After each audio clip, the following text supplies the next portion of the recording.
Third party versus you, current energy, current feelings. ആ നിങ്ങളുടെ പേഴ്സണിൻ്റെ current feelings എന്താണ് നിങ്ങളോടുള്ളതും നിങ്ങളുടെ തേർഡ് പാർട്ടിയോടുള്ളതും. ചിലവർക്ക് ഓൺഗോയിങ് റിലേഷൻഷിപ്പ് ആയിരിക്കാം, അതിൽ തേർഡ് പാർട്ടി ഉണ്ടെന്ന് ചിലർക്ക് വ്യക്തമായിട്ട് മനസ്സിലായിട്ടുണ്ടായിരിക്കാം, അല്ലെങ്കിൽ നിങ്ങളെ പൂർണ്ണമായിട്ട് ഉപേക്ഷിച്ചിട്ട് തേർഡ് പാർട്ടിയോടൊപ്പം പോയവരായിരിക്കാം. അപ്പോൾ അവർക്കുള്ളൊരു വീഡിയോ ആണ് ഇന്ന് നമ്മൾ ചെയ്യാനായിട്ട് പോകുന്നത്.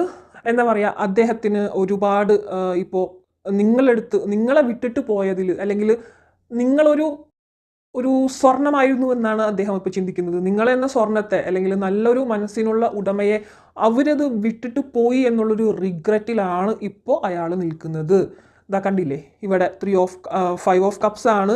അപ്പോൾ ആളുടെ മുമ്പിൽ 3 കപ്സ് ആണ് ഇവിടെ വീണ് കിടക്കുന്നത്. അത് നിങ്ങളാണ്, ബാക്കിലുള്ള കപ്സ് ആണ് അവരെന്ന് പറയുന്നത്. അപ്പോൾ അവരിപ്പോൾ ആ ഒരു തേർഡ് പാർട്ടിയെ മനസ്സിലാക്കാതെ, അല്ലെങ്കിൽ ആ ഒരു തേർഡ് പാർട്ടീനെ കാട്ടി അവരിപ്പോൾ നിങ്ങളിലേക്കാണ് ഫോക്കസ്. നിങ്ങളെ വിട്ട് കളഞ്ഞു, നിങ്ങൾ പോയി എന്നുള്ളൊരു വിഷമത്തിലാണ് ഇപ്പോൾ അദ്ദേഹം നിൽക്കുന്നത്. കറക്റ്റായിട്ട് ഇവിടെ കാണാനായിട്ട് സാധിക്കും. നിങ്ങളടുത്ത് ഇപ്പോൾ 9 ഓഫ് കപ്സ് എന്ന എനർജീസിലാണ് അവർ നിൽക്കുന്നത്. നിങ്ങൾക്ക് വേണ്ടിയിട്ട് ഇപ്പോൾ മെൻ്റലി അവർ ഒരുപാട്, ശരിക്കും പറഞ്ഞാൽ നിങ്ങളെ വിട്ടിട്ട്, നിങ്ങളെ വേണ്ടാന്ന് വെച്ചിട്ട് പോയതിനുള്ളൊരു തിരിച്ചടി അദ്ദേഹത്തിന് കിട്ടിക്കൊണ്ടിരിക്കുകയാണെന്നാണ് ഇതിലിപ്പോൾ കാണുന്നത്. ശരിക്കും പറഞ്ഞാൽ നിങ്ങളായിരുന്നു അവരുടെ എല്ലാ കാര്യത്തിനും.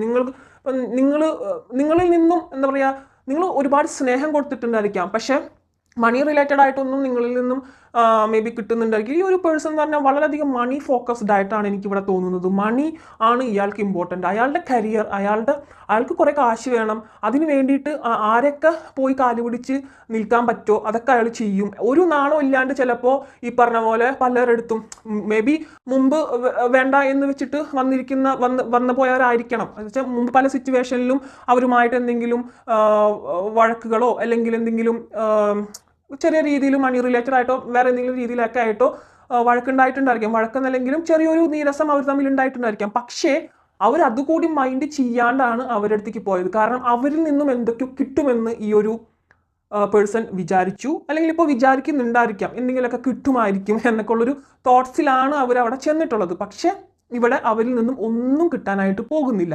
മേ ബി വാക്കുകളിലൂടെ കുറേ പറഞ്ഞിട്ടുണ്ടായിരിക്കും, അല്ലെങ്കിൽ പറയുമായിരിക്കും, പക്ഷെ അതൊന്നും അവരിൽ നിന്നും ഒരിക്കലും കിട്ടില്ല ഈ ഒരു പേഴ്സണ്.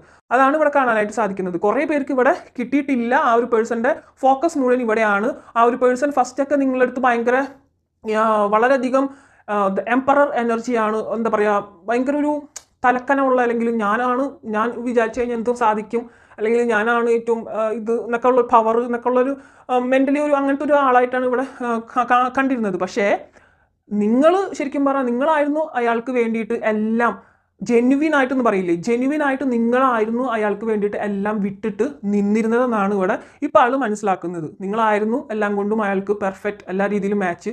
മേ ബി നിങ്ങൾക്ക് തമ്മിൽ ഒരുപാട് പ്രശ്നങ്ങളൊക്കെ ഈ ഒരു തേർഡ് പാർട്ടി ഇഷ്യൂസ് വരുന്നത് കൊണ്ട്, അല്ലെങ്കിൽ ഈ ഒരു നിങ്ങളെ ഒരു ഇതിൽ തേർഡ് പാർട്ടി ഇഷ്യൂസ് എപ്പോഴും വന്നുകൊണ്ടിരിക്കുന്നുണ്ടായിരിക്കാം. അതുകൊണ്ട് തന്നെ ഒരുപാട് പ്രശ്നങ്ങളൊക്കെ ഉണ്ടായിട്ടുണ്ടായിരിക്കാം. പക്ഷേ അതൊക്കെ എന്തുകൊണ്ടായിരുന്നു എന്ന് ഇദ്ദേഹം തിരിച്ചറിയുന്ന ഒരു നിമിഷമാണ് ഇപ്പോൾ വന്നുകൊണ്ടിരിക്കുന്നത്. ഒരുപാട് നിങ്ങൾക്ക് വേണ്ടിയിട്ട് വിഷമിക്കുന്നുണ്ട്. എന്തായാലും ഇത് കണ്ടില്ലേ, ഇവിടെ 5 of cups and the hermit സ്റ്റേജിലാണ് ഇവിടെ നിൽക്കുന്നത്. ഹെർമിറ്റാണ് കൂടുതലും. കാരണം ശരിക്കും പറഞ്ഞാൽ ഉരുകിത്തീരുന്ന ഒരവസ്ഥ. ഇനിയിപ്പോൾ നിങ്ങളുടെ അടുത്തേക്ക് വരാനും പറ്റില്ല, അവിടെ നിന്ന് പോരാനും പറ്റാത്ത ഒരവസ്ഥ. അയാളായിട്ട് വരുത്തി വെച്ചൊരവസ്ഥയാണ് ഇപ്പോൾ മുഴുവനായിട്ട് എനിക്കിവിടെ കാണാനായിട്ട് സാധിക്കുന്നത്. നിങ്ങളോട് സംസാരിച്ചുകൊണ്ടിരിക്കുമ്പോൾ തന്നെ, അല്ലെങ്കിൽ നിങ്ങളുമായിട്ട് ഒരു റിലേഷനിൽ പോയിക്കൊണ്ടിരിക്കുമ്പോൾ തന്നെ അയാളുടെ പല കാര്യം സാധിച്ചെടുക്കാൻ വേണ്ടിയിട്ടാണ് ഈ ഒരു തേർഡ് പാർട്ടീനെ അപ്രോച്ച് ചെയ്തതും അവരെ കൂടെ നിന്നതൊക്കെ ആയിട്ടാണ് കാണുന്നത്. അതിൽ നിങ്ങളെ മനസ്സ് ഒരുപാട് വേദനിച്ചിട്ടുണ്ട് നിങ്ങൾക്ക്. അതിൽ നിങ്ങൾ മേ ബി ഒരുപാട് വഴക്കുണ്ടായിട്ടുണ്ടായിരിക്കാം. നിങ്ങൾ ഒരുപാട് ചീത്തകൾ അല്ലെങ്കിൽ വഴക്കുകൾ ഉണ്ടാക്കുമ്പോൾ പൊന്നെ ചക്കരയൊന്നും വിളിച്ചിട്ടായിരിക്കില്ലല്ലോ നിങ്ങൾ ആ ഒരു സിറ്റുവേഷനിൽ നിൽക്കുന്നുണ്ടായിരിക്കാം. ആ ഒരു സിറ്റുവേഷനിൽ നിങ്ങൾ വായ തോന്നിയാൽ ദേഷ്യം വന്നപ്പോൾ പലതും വിളിച്ച് പറഞ്ഞിട്ടുണ്ടായിരിക്കാം.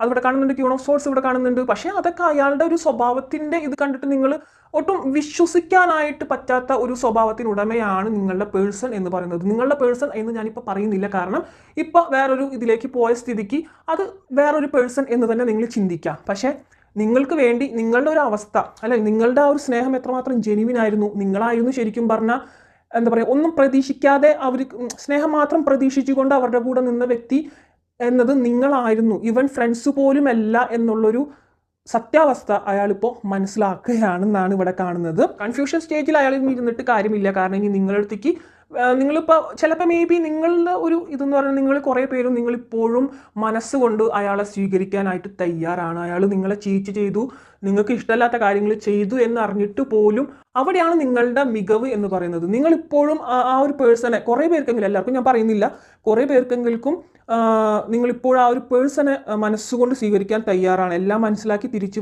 വരികയാണെങ്കിൽ ഇനിയും നിങ്ങൾ അവരെ സ്വീകരിക്കാൻ തയ്യാറാണ് എന്നുള്ളൊരു എനർജിയാണ് കുറേ പേർക്കെങ്കിലും കിട്ടുന്നത്. കുറേ പേര് ഇട്ടിട്ട് പോയി, വേണ്ട ഇനി ഒരു റിലേഷൻഷിപ്പ് വേണ്ട, ഈ ഒരു റിലേഷൻഷിപ്പ് കൊണ്ട് ഒരുപാട് നമ്മൾ എക്സ്പെക്ട് ചെയ്ത് എന്താ പറയുക, നമ്മളെ ടൈമും വേസ്റ്റ് ചെയ്ത് ഇയാളുടെ കൂടെ നിന്നത് ശരിക്കും വേസ്റ്റ് ഓഫ് ടൈം ആയിരുന്നു മനസ്സിലാക്കിയിട്ട് പോയവരുണ്ട്. പക്ഷെ നിങ്ങളുടെ കാര്യമല്ല ഞാനിപ്പോൾ മെയിനായിട്ട് പറയുന്നത്, അവരുടെ കാര്യമാണ്. അവരുടെ ഒരു എനർജീസാണ് നിങ്ങളോടുള്ളത്. അപ്പോൾ നിങ്ങളുടെ അടുത്തേക്ക് വരണമെന്നുണ്ടെങ്കിലും വരാൻ പറ്റാത്ത അവസ്ഥ.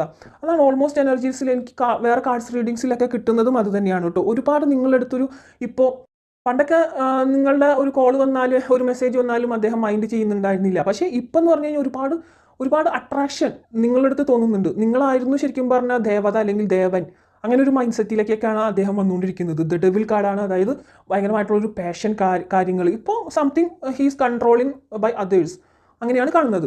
ഇപ്പോൾ അയക്കുന്ന സിറ്റുവേഷനിൽ ആൾ ഒട്ടും സാറ്റിസ്ഫൈഡ് അല്ല എന്നാണ് കാണിക്കുന്നത്. തേർഡ് പാർട്ടി എനർജീസിൽ ഒട്ടും സാറ്റിസ്ഫൈഡ് അല്ല എന്നാണ് കാണിക്കുന്നത്. അതിൽ നിന്നും എങ്ങനെയെങ്കിലും തിരിച്ചോടിപ്പോരാനായിട്ട് ശ്രമിക്കുന്നുണ്ട്, നിങ്ങളെ നോക്കുന്നുണ്ട്. എന്താ പറയുക, ഇപ്പോഴത്തെ ഒരു സിറ്റുവേഷനിൽ ആൾക്ക് ഫിസിക്കലി കുറേ ഡാമേജുകളൊക്കെ ഉണ്ടായിട്ടുള്ളതായിട്ട് കാണുന്നുണ്ട്. അയാൾക്ക് മേ ബി അത്യാവശ്യം നല്ല തടിച്ച് നല്ല സ്ട്രെങ്ത്തിലിരിക്കുന്ന ഒരാളായിരിക്കാം, ഇപ്പോൾ ഫിസിക്കലി ഭയങ്കരമായിട്ട് ക്ഷീണിച്ച് അങ്ങനെ ഇരിക്കുന്ന ഒരു അവസ്ഥയായിരിക്കാം അയാളുടെ ഇപ്പോഴത്തെ സ്റ്റേജ് എന്ന് പറഞ്ഞാൽ. അപ്പോൾ അയാൾ ഇങ്ങനെ പിടിക്കുന്നുണ്ടെങ്കിലും ഇങ്ങനെ ഓവറോൾ നിങ്ങളെ നോക്കി നിൽക്കും, അല്ലെങ്കിൽ നിങ്ങളായിരുന്നു ബെറ്റർ എന്നുള്ള രീതിയിലാണ് ആളിപ്പോഴും നോക്കി നിൽക്കുന്നത്. അതാണ് ഇവിടെ കാണുന്നത്. ഇനി നിങ്ങളുടെ അടുത്തേക്ക് വരാൻ പറ്റില്ല. നിങ്ങളുടെ ഒരു റിലേഷൻഷിപ്പ് എന്ന് പറഞ്ഞാൽ ആ ഒരു സുവർണ അവസരം കളഞ്ഞിട്ട് പോയ വ്യക്തി നിങ്ങളുടെ ആ ഒരു റിലേഷൻഷിപ്പ് എൻഡായി എന്നുള്ളൊരു തോട്ടിലാണ് ഇപ്പോൾ നിങ്ങളും. അവരിപ്പോൾ ചിന്തിക്കുന്നുണ്ടായിരിക്കില്ലല്ലോ, അവർ തിരിച്ചു വന്നു കഴിഞ്ഞാൽ നിങ്ങൾ സ്വീകരിക്കും എന്നുള്ളത് അവർ ചിന്തിക്കുന്നുണ്ടായിരിക്കില്ല. കാശ് ഉണ്ടാക്കണം, സ്നേഹത്തിനല്ല ആൾ വാല്യൂ കൽപ്പിച്ചിരുന്നത്, സ്നേഹത്തിനേക്കാളും വലുതായിട്ട് വാല്യൂ കൽപ്പിച്ചിരുന്നത് ആൾ മണിക്കാണ്, ക്യാഷിനാണ്. ആൾക്ക് ക്യാഷ് കിട്ടണം. അതിന് വേണ്ടിയിട്ട് എത്ര പറയുക, ചെറ്റകളുടെ കാല് പിടിക്കാനും അയാൾ റെഡിയാണെന്നാണ് ഇവിടെ കാണുന്നത്. മുമ്പ് നീരസം ഉണ്ടായിരുന്ന പല ആൾക്കാരോടും ഇപ്പോഴും പോയിട്ട് നിങ്ങളതൊന്ന് ചെയ്തതാ എന്നൊക്കെ പറയാനായിട്ട് ഒരു നാണവും ഇല്ലാത്തൊരു മനുഷ്യനായിട്ടാണ് എനിക്കിവിടെ കാണുന്നത്. മണി പ്രോബ്ലംസ് ഉണ്ട്. മണിക്ക് വേണ്ടിയിട്ട് സ്നേഹം പോലും വേണ്ടാന്ന് വെച്ചൊരു വ്യക്തിയാണ്. അയാൾക്കുള്ളത് ദൈവം കൊടുത്തോളും, നിങ്ങൾ പേടിക്കേണ്ട, അയാൾക്കുള്ളത് കിട്ടും. അത് കാണുന്നുണ്ട്, എന്തായാലും ഇൻ ഫ്യൂച്ചറിൽ വരാനിരിക്കുന്നുണ്ട്. അപ്പോൾ ഇതാണ് നിങ്ങളോടുള്ള ഒരു എനർജി എന്ന് പറയുന്നത് ഓവറോൾ. ഇനി അവരോടുള്ളൊരു എനർജിയാണെന്ന് ചെക്ക് ചെയ്യാനായിട്ട് പോകുന്നത്. അവരെടുത്ത് ഇവർക്ക് ഒരുപാട് ഫിസിക്കലി ആയിട്ടുള്ള ഒരു അറ്റാച്ച്മെൻറ്റ്, ഫിസിക്കലി ആയിട്ടുള്ള ഒരു ആഗ്രഹം അവരിൽ കൂടുതലായിട്ട് അവരുടെ അത്രേ ഉള്ളൂ എന്നാണ് എനിക്ക് കാണുന്നത്. ഇവർ ശരിക്കും പറഞ്ഞാൽ ഒരു മണി അല്ലെങ്കിൽ മറ്റേ മെറ്റീരിയലിസ്റ്റിക് തിങ്സ് എന്നൊക്കെ പറയില്ലേ, അത്തരത്തിലുള്ള ആഗ്രഹിച്ച് പോയ വ്യക്തിയായിരുന്നു. പക്ഷേ ആ ആഗ്രഹിച്ച് പോയതൊന്നും അവർക്ക് കിട്ടിയില്ല. പകരം മറിച്ച് ഇവരെ അവരുടെ ഒരു അടിമകളാക്കുക, അല്ലെങ്കിൽ അവർ പറയുന്ന രീതിയിൽ മുന്നോട്ട്, ഇപ്പോൾ അവരുടെ കരിയർ റിലേറ്റഡിലാണെങ്കിൽ, കരിയർ മീൻസ് അവരുടെ എന്തെങ്കിലും ബിസിനസ് ആയിരിക്കാം, അല്ലെങ്കിൽ ജോബ് ആയിരിക്കാം, അല്ലെങ്കിൽ മണി റിലേറ്റഡ് എന്തെങ്കിലും ഡീലിങ്സ് ആയിരിക്കാം. അതിൽ അവർ പറയണതാണ് ശരി, അല്ലെങ്കിൽ അത്തരത്തിൽ പോയാൽ മാത്രമേ മുന്നോട്ട് മണി കിട്ടുള്ളൂ, അല്ലെങ്കിൽ ഇയാളുടെ ഒരു അഭിപ്രായത്തിന് അവരവിടെ വാല്യൂ കൊടുക്കുന്നുണ്ടായിരിക്കില്ല. അവർക്ക് അവരുടെ കാര്യം മാത്രമേ ഉള്ളൂ. അവർക്ക് ഇപ്പോൾ ഈ ആയിരിക്കുന്ന വ്യക്തി എന്തിനാണ് ഇയാളുടെ അടുത്ത്, ഈ ഒരു വ്യക്തിയുടെ അടുത്തേക്ക് പോയത്, ആ വ്യക്തിക്ക് മണി മാത്രമാണ് ലക്ഷ്യം. അല്ലാണ്ട് അവിടെ ഒരു സ്നേഹം, അല്ലെങ്കിൽ ഇവരെ മുന്നോട്ടുള്ള എല്ലാ കാലങ്ങളും സ്നേഹിച്ച് കൂടെ നിന്നോളാം, അല്ലെങ്കിൽ എല്ലാ സപ്പോർട്ടും കൊടുത്തോളാം എന്നുള്ളൊരു കാര്യങ്ങളൊന്നും ആ ഒരു പേഴ്സൺ, അല്ലെങ്കിൽ ഇവർ നിന്നപ്പെട്ടിട്ടുള്ള ആ ഒരു പേഴ്സൺ ഉണ്ടല്ലോ, തേർഡ് പാർട്ടി എന്ന് പറയുന്നത്, അവർക്ക് അങ്ങനെ ഒരു ഫീലിങ്സ് ഇല്ല. അവർക്കും ഇവിടെ പ്രധാനം മണി. ഈ പേഴ്സണിൽ നിന്നും, അല്ലെങ്കിൽ ഇവർ മൂലം എന്തെങ്കിലും മണി സോഴ്സ്, അല്ലെങ്കിൽ മണി എന്തെങ്കിലും ക്യാഷ് റിലേറ്റഡ് ആയിട്ടുള്ളൊരു കാര്യങ്ങൾ കിട്ടുമോ ഇല്ലയോ എന്നുള്ളത് മാത്രമാണ് അവരുടെ ചിന്ത. അത് കിട്ടൂല എന്ന് അറിഞ്ഞു കഴിഞ്ഞാൽ അവർ വഴിക്ക് പോകും. അവർക്ക് വേറെ പല കാര്യങ്ങളുണ്ട്, വേറെയും ഇതുണ്ട്. അവർക്ക് ഇവരിപ്പോൾ പോയാലും പോയില്ലെങ്കിലും ഒരു ചുക്കും ഇല്ല എന്നതാണ്. അത് അയാൾ മനസ്സിലാക്കിയിട്ടുണ്ട്. ശരിക്കും പറഞ്ഞാൽ അയാൾ നിങ്ങളിൽ നിന്നും പോയതിനു ശേഷം ഒരുപാട് ഹാർഡ്ലി കഷ്ടപ്പെട്ടിട്ടുണ്ടെന്നാണ് ഇവിടെ കാണിക്കുന്നത്.